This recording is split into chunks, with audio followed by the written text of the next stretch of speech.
And you use a database? Do you have people import it? How do you keep it all?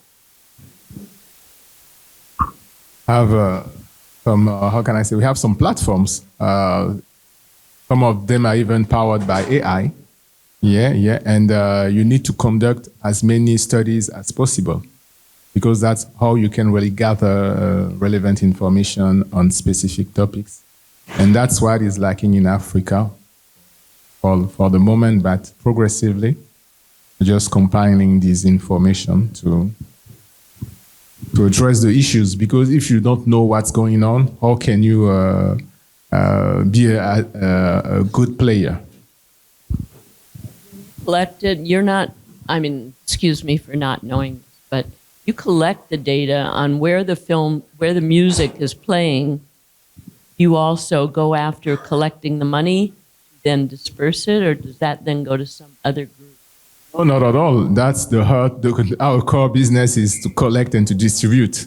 So that's what collective management organization, copyright societies, to make it simple, are made for. Yeah, to collect and distribute on behalf of their members, the creators. Are there other groups like yours that are competitive? Yeah, of course. There is a lot of competition. So you have many, even in the US, there are many. So you have many competition because now the stage is global, of course. Yes, but what is great, and I'm not, how can I say, bragging, but we have the data as well. So we are still the #1 collective management organization in terms of collections worldwide. Worldwide. Yeah. And then your group of collective film music people, how does that interact with that? Yeah, no, SACEM is part of CISAC. So we are the confederation and the like. But Sydney, if you could allow me, I really wanted also to hear from you. And I think putting this all Afro-Berlin, for me it's first time. And I'm really impressed. But what is the motivation behind? Why is it important, and how do you come in? I'm also very curious. So I brought Afro film music here, and Prudence was invited 2 years ago by the film market to set up Afro Berlin. For 6-7 years, she's been doing Afro Cannes. And in Cannes, there's a government subsidized pavilion, international pavilion for African films, but they're Francophile, and it's a very noblesse oblige move.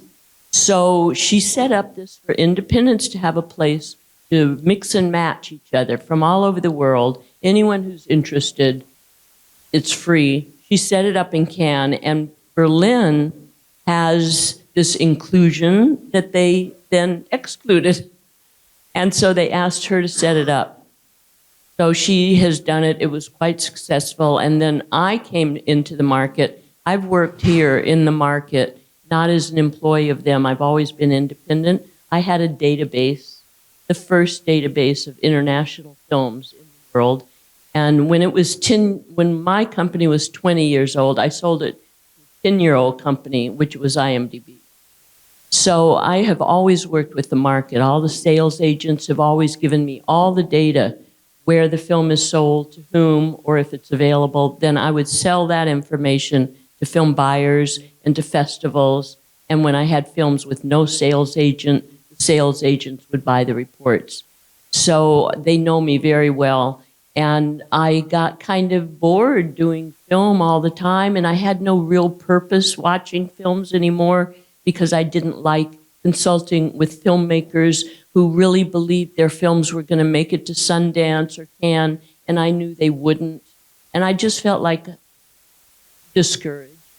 Then I worked with film commissions to bring their film, to bring American, California-based filmmakers, because I'm from LA, to do co-productions with, first I did the Netherlands, then they knew the producers could do it themselves. Then I brought the 3 German film commissions from Hamburg, Berlin, Brandenburg, and I actually can't even remember the other one. Oh, Bavaria. So I brought them to LA to meet the producers that might want to do co-productions. Then I started with Taiwan, and then COVID broke out. And I was here in Berlin, and I stayed 18 months. And my life just shifted, and I thought, what do I really want to do? And I've always been, why?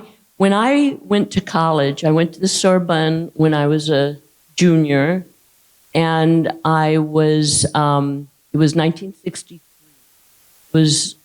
And I went to the Jewish student restaurant because I'm Jewish. I wanted to meet fellow Jews, and I'm not religious at all. And they were very religious, and I didn't really know what that was. They'd pray before meals and after, and they were French. They saw I didn't really fit in. So they kind of turned their back on me, and in the middle of the student restaurant was a long table where all the black Africans would eat because it was kosher. And they looked at me, what are you doing at this table? And they said, vous êtes d'Amérique, vous êtes raciste. And they taught me French, and they taught me what was going on actually in the United States without my knowing.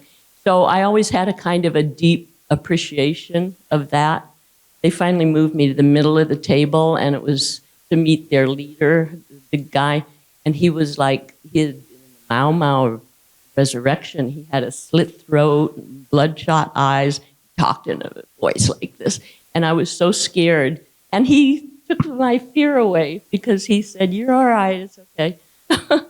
So I always had that motivation, and I did from my own family. Just social action was really important. Justice was really important. So I went on my career, I went on my life, and at the end of my COVID experience here in Germany, I'm Jewish, and I learned much more about my own self and where my Jewishness was, how I stood in the world, and I thought, what do I really want to do? When you're confused, a couple of philosophers like Walter Benjamin said it, Simone Weil said it, when you're confused, you should return to your roots and go when everything was possible and start again. And I feel that we've reached the end of the line. I think this confusion that we're all experiencing now with the politics means we have to go. And it is a confluence. It's like this flow is reversing, and it's going to our roots. And the roots is Africa. And I hear it over and over and over. It's the youngest market. It's the most creative. You see what's coming out. So I thought, why not? So I said to Prudence, let's bring music in. She said, I love music. She knows more about music than I do. I don't know about music. I just know I like it. So that was what brought me here, and this is how this happened. I went to Christophe Becker, head of music for Constantine, and I said, I want to bring film music here. And he said, I love African music. I listen to it as pop music, but I know nothing about orchestration. Do they have tax credits? Do they have anything? And ask these questions and talk to these people. Tell this government cultural minister that you're doing this. So he's been kind of mentoring me, and Prudence has been keeping my feet on the ground because I'm like territory that I don't know what I'm doing. Thanks a lot. So I'm Diwan, I'm the moderator now. A round of applause for Sydney.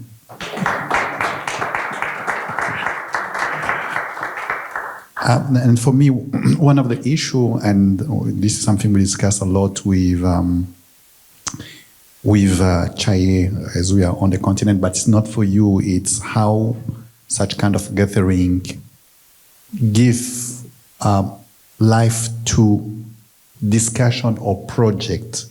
So probably Prudence is far as any of the previous gathering brought to life a change, because that's also one of the issue we are having, you know, coming together, talking, and then probably next year talking. But how do we also leverage, capitalize on this to make a change happen? You know, but that's not a question only for her. It's for anybody in the room, or Chaye, or whoever. Had a story. I asked, what are you doing here? And I graduated 2 years from Babelsberg, studied animation, and I've been looking for a job, haven't found one. So she came here, and when someone said, expect the miraculous, Please come. I think she got it. Didn't you? I mean, they said, work with your peers because the people who you start with are going to be going up and you'll go up with them. I think you got something from this. Am I wrong?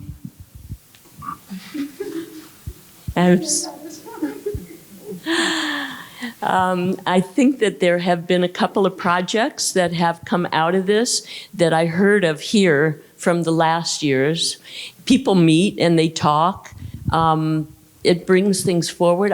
We should document it so we have the data. And we'll have to ask Prudence because she's been doing 6 years in Afro-Can. But I did hear of one project that did come through. You have something to say. What do you get out of this? Zippy? Oh, no, Zippy behind you. Like you say, connection and network, and also a lot of information, new information that I know about music, and also this. So you're guessing. And Brigitte, Brigitte brought sustainable filmmaking, green filmmaking, the subject up here. Did you get something, a return on your presence?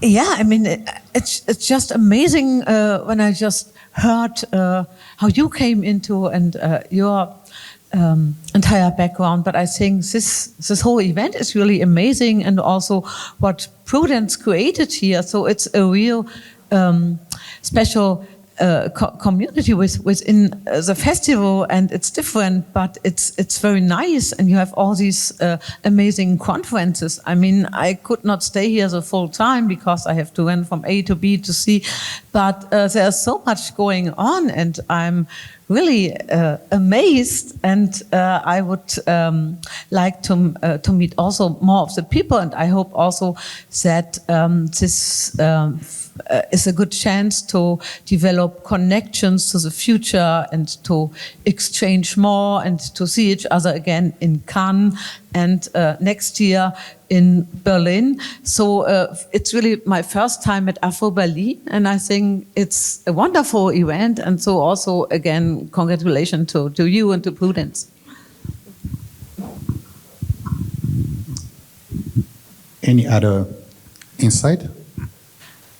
For me, it's first time in Berlin, and the snow, so cold. Oh. But that's also the necessity of traveling and connecting. You know, I'm coming all the way from Rwanda. It's very, very far. And just to come and connect and to get new, let me say, initiative, you know. What I wanted to say is audiovisual, when it comes to royalties, is still small in Africa. So we need such kind of platform to shift the understanding on audiovisual. Is very, very important. E-music is everywhere. You have your Afrobeat, you have your Amapiano, you have your Congolese rumba, you have your high life. But audiovisual, that's where again we need to work more. I believe we need much more stories, much more director, and probably to bring much more stories. I would say so. Probably that will be my take out of that, and definitely see how I think this event can be even interesting. There is currently happening in 2-3 days FESPACO.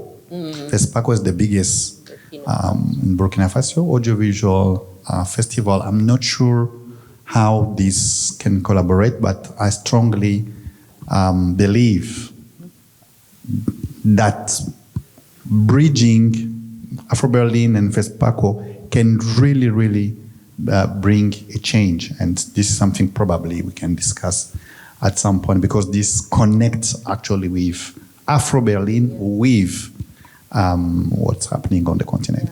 Yeah. Prudence does go to the Nigerian Film Festival. The head of it is here. I think she's back there. But yes, one of the reasons I wanted to do this also was the disconnect. When I thought Spotify #1 is Afro beats, and you look at a Nigerian film and the music is so bad, and the disconnect. And so someone pointed me to Godwin Tom, who also spoke here. He was on Zoom from Nigeria, Sony Music. You heard him? Did you hear him? Yeah, I was. Okay. So he had also said the education was so important. It would be great to be at Fespacho. It would be great to bring the music together with the movie. As I had planned all these speeches I wanted to give, all my dreams of it. I mean, when you hear Umbrellas of Cherbourg, the name, the movie, you can start singing immediately, da da da da da. Or if you think cabaret, Life is a Cabaret, or you think Black Orpheus, I could sing all those songs. I couldn't sing La La Land. I can't think of a song. I can't even do Emilia Perez, the song. I mean, maybe soon I will. But I didn't come out of the movie knowing that song like I did with Jules and Jim or whatever. That was another one. I think in Africa, the best musical in the world could come out if only that spark of genius made that movie. And we don't know where the spark comes from. But I think that it would change the world to have that song that everyone's singing from that movie. And I remember when the South African movie won the Academy Award, what a fabulous moment it was. But it passed, and it's been years. So I do think it's time. The issue is what I mentioned earlier, is that there are still many loopholes in our industry. So we cannot really repeat the successes as often as we would like to. And to follow suit on what Samuel said, yeah, it will be very interesting that you connect with FESPACO, because it's arguably the biggest film festival in Africa. So it's not just about the country, but it's the continent. It's true that they are going through challenges because there are some political unrest and instability in the area, but it's a very strong label, FESPACO, and they have gathered the best players in the film industry in Africa. So yes, that would make sense to weave this connection. Yeah, it's happening in the next 3-4 days. Okay, Yes. and then it won't happen again for 2 years. Yeah, 2 years. Yeah, it's not a yearly event. It comes every 2 years. Right. But it's a very important event for African films. Well, she should go and get it started. Good. Yeah, I think there was somebody who proposed to have a talk on Trump. Yes, I saw that. Where is that talk supposed to be? It's happening now here. Oh. No. Let's just do things. We still want to go to the USA to get the visa. No, it's not. No. That's not the issue. That's not an issue. But it's not a political rally that we are doing here. Not at all. Okay, so it's fine. So let's just leave it like that. Okay. Well, Berlinale is known for its politics. Berlinale started to show East Germany, East Berlin, that democracy could exist, and it started as a political festival. Cannes started as a political festival. The first festival was in Venice, and it was Mussolini's propaganda film festival. The French people who came on the train from Venice were so angry at the winning prize that was pushed through. It wasn't the real winner. And they said, let's start Cannes. And the Cannes Festival didn't start then because the war broke out. As soon as the war was over, Cannes started. Berlin started. It is a political place, and always there's problem, but I think in this room, I think we're probably all like minds. It's not like a civil war is gonna break out here. No, I'm not talking about that. We're But not talking about first, of course, you are the promoter. So if you are comfortable with this conversation, that's great. But what I'm saying is that I think the political side, the engagement, the civic engagement that you have, have already been demonstrated throughout the event. So maybe there's no need for doing this specific gathering on one individual. You understand what I mean? That's what I was talking about. Yeah. But at the end of the day, you are the one calling the shot. So it's your event. No, I'm not. No, you're calling the shots. It's Sam calling. No, it was just a joke, but I really wanted to thank you for you and your Prudence and your team to putting together this. And it's not an easy thing, I know, very, very insightful. And hopefully we meet again next year here in Berlin. I hope there will be even more snow. I hope there's no snow. It's a joke. So thanks. Thank you, Samuel. It's really good you're here, and I hope you'll be here next. And Prudence, I think, is hiding. There she is. She does not want to take part in this. She hides and does everything. You do all the work, and then you hide and won't let anyone thank you for it. We would love you to be here and just sharing.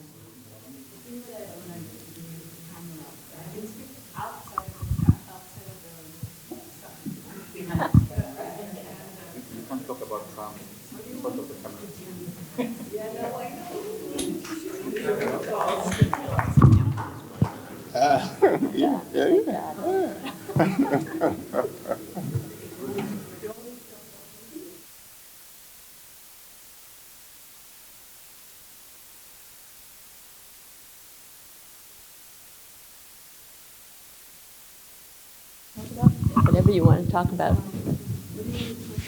Ask her the question you asked me. Oh, I don't need to be in front of the camera either. Now, the idea of organizing this event here, Yep. why?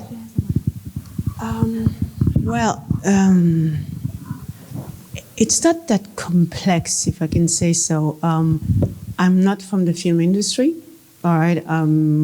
It's only been like since 2018 that I've been in the film industry. I started by co-organizing the Pavillon Afrique at the Cannes Film Festival in 2019, which turned out to be one of the most visited pavilion at Cannes that year. I think that they had a spike up to, let's say, 80% of people of African descent attending Cannes Film Festival. The main difference between what was before and what we did was the fact that we reached out to across Africa, but also across the Caribbean, North America, and whatnot, all right? And the objective was not to only focus on talent in front of the screen, but also all the producers like Shioma Ude that you see there, the festival organizers, the financiers, the tech, and so forth. So having like the entire film ecosystem at Cannes Film Festival, and they came in drove, so hence the spike. After the Pavillon Afrique, I started my own initiative, called the Wandering Diasporan, which was a mouthful, I have to say. And the Wandering Diasporan was an interesting initiative because it allowed me to present two films, two Namibian movies, to not to Cannes per se, but during that event, but then taking them from our little screening, independent screening at Cannes, to the Oscars and the Golden Globe. So I found myself in 2021, 2022, submitting two movies at the Oscars. One was a short and one was a feature length.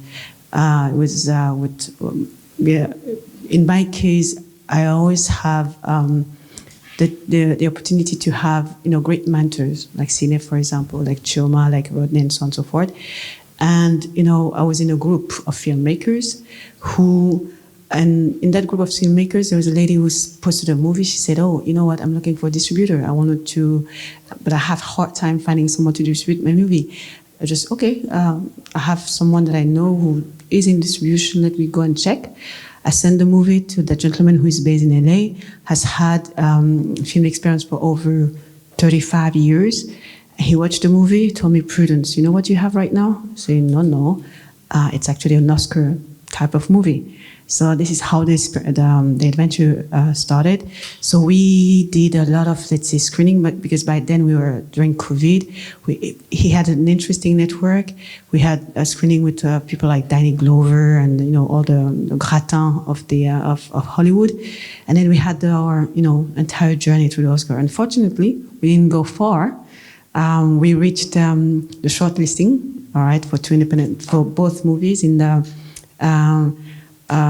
live action short, for the short, and in the best picture, best acting, and best photography for the feature length. What stopped us short from reaching the nomination was the fact that, we were independent producers. I was added after the fact, actually, and we didn't have money.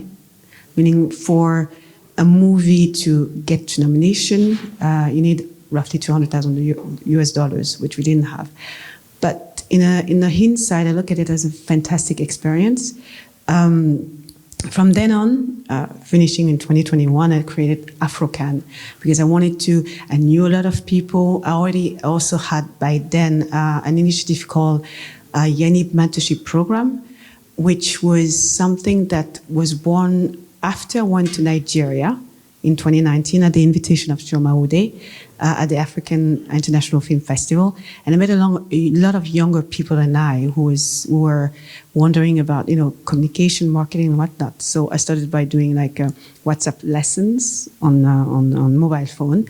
And then I said, okay, guess what? I have a website. Let's just put a registration system, match people that I already know in the industry with people out of Nigeria and beyond Nigeria. And then it grew. I asked for funding, I never got it, but I had a lot of help from young people that worked with me in terms of, let's say, matching the profile. And what was interesting with that mentorship program was that, I knew that, people like Sydney, for instance, people like yourself have a lot of experience, all right? And we're in COVID time. They have a lot of people that, went out of work and so on and so forth, and a lot of people that were in between jobs, all right? So there was like that moment whereby people wanted to find something to share. So I took it. And then, we just, a lot of the people that work with us for that mentorship program were high profile people within the film industry, but beyond the film industry, because I worked in different industry before, and they were happy to give their insight, their expertise, their experience to people younger or in between job or entrepreneurs, and give them the opportunity to share that experience. But in addition to that, what we did was to partner with charitable organizations across the continent and beyond that needed funding. So people, mentees, could join the program for 3 weeks, for 3 months, for example, to the tune of 1 hour on Zoom with a mentor like yourself, or for six months to the tune of 2 hours per month with a mentor like yourself. But in exchange, they had to give a bit of contribution to the charitable organization that we're attached to. That was very positive for mentors because they had the feeling that they're giving not only back to the younger, but also back to the community at large. So that mentorship program lasted for 3+ years. We worked with the Sudanese Film Association. This is how I got to know Ibrahim Ahmad Snoopy, who has a film here. He was part of the mentorship program. And we also managed to train in association with the Sudanese Filmmakers Association, roughly 150 plus young filmmakers just after the war and at the revolution and in between. And actually it got them, a BAFTA, Movers and Shakers Award in 2024, and in 2022 they were finalists. From then on, sorry, I'm telling the entire story, is it? Yeah? Should I stop? No, go on, please. Because I see that you're drooping a little bit. Are you sure? Should I continue or not? And the wife. So, should I continue or not? Yeah? She's engaging with you, in fact. We connected. Now you can move on. You sure? Yeah. Okay. You have tightened the bond. So where was I? 2024. BAFTA. Gosh. Yeah. So there is, so I was then at the Wandering Diasporan, a word that myself, non-English speaker, couldn't actually mouth properly. So I said, okay, you know what? With the inspiration that I had, Afro Cannes, because, I'm doing this event in Cannes, And then Afro, the reason why Afro, because, if you know, the Black community, we are multiple. There are multiple identities. You have the African from the continent, the native. You have Afropean like myself. You have African American. You have the Afro Latino. You have, every other person who is African descent globally. And it resonates more to the entire community, Afro, than, let's say, for example, not only mentioning African because it feels like exclusive. So Afro-Can was born first year, the second year. The objective was to connect people with each other. And also because, I come from a background where I had the opportunity to live in different places, in different worlds. And my understanding of, let's say, doing business or interacting with people is inclusion. I didn't wait for inclusion diversity to be a word or a trend. It has always been like that. All right, I'm a French girl in a country where it's very complex to be a Black girl in France. So you may experience, all the discrimination and whatnot. But growing up and becoming a woman has taught me that, yeah, I'm me. I'm a Black woman. Screw the rest. I just do whatever I have to do. And doing whatever I have to do in being myself, doing things that I want to do, which is, for example, connecting people to know more about, the African identity, the Afro-American identity, and so forth through film, if it makes sense. And this is how, Afro-Can was born. The objective was to connect people because through the work that I did with, those films, I met a lot of people who were asking me, I have no experience in the film, they ask me, oh, how, whatever. So for me, my my forte is in connecting people and understanding that, okay, this person has this type of knowledge, he can be useful to X person. For some other people, it's kind of like a business. They should get paid for that, but I don't see it like that because I see the bigger picture, all right, which is, okay, if I see Mr. Sangwa, he has a knowledge in X, Y, Z, and I see, for example, Mr. What's your name? What is your name? Yes, you. Daniel, what is your expertise? Documentary filmmaking. There you go. Oh, wow. So my objective is basically to connecting some person like Danielle who's doing movie in Kenya to someone who is like you, for example, who's doing music or whatever, whatever. So this is how the idea of Afro-Can was born. And then it grew. And then you find out that, people are not actually driven by money.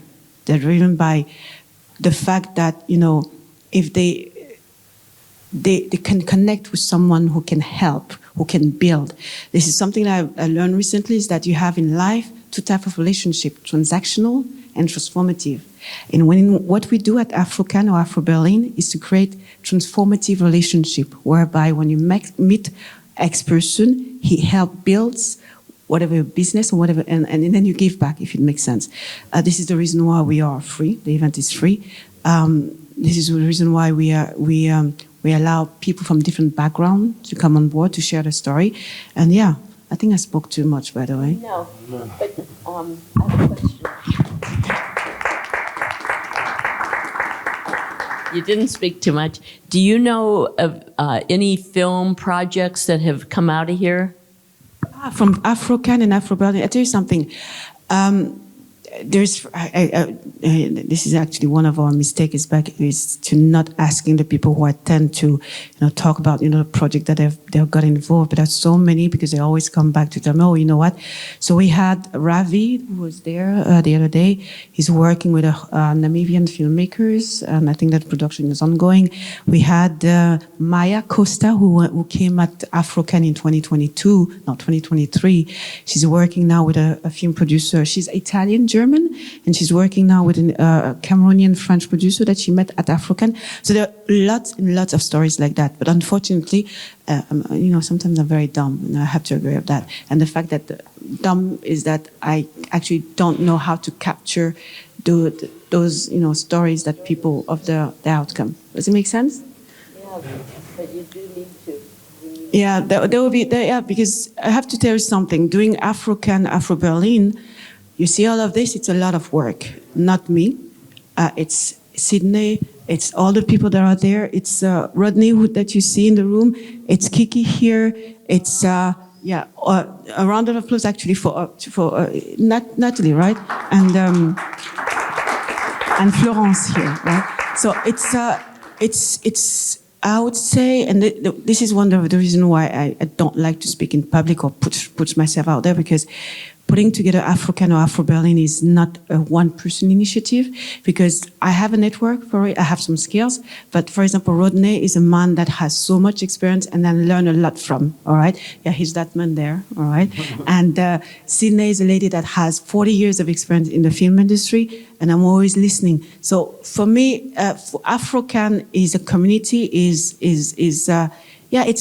the people behind, it's not one person. I'm happy to have created the foundation, and then gather people with skills and abilities to go for that. So if you have to thank somebody, let's say thank the spirit of the people that joined together to put that together, if it makes sense. And also, our wonderful partner, the EFM, for example, here.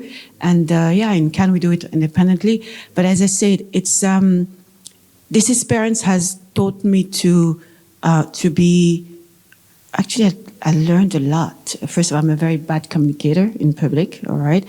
Second of all, I don't know how to make money for myself, but for other people, all right? But I have people around me that are very good intentioned. I don't know if it's the right expression. And I think that this is the as a human being, generally speaking, it's the thing that add more to life than anything else, because you can make a lot of money, but if you're surrounded with, let's say, sycophant and yes and so on and so forth, I don't think that you go that far.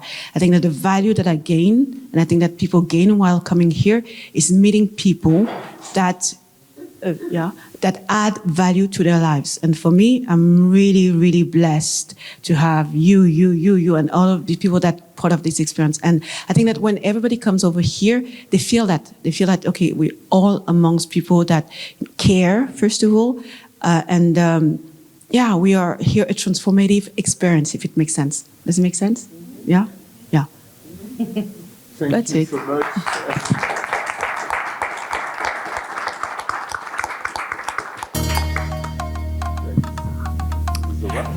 Great. We can call it Afro Berlin. Thanks.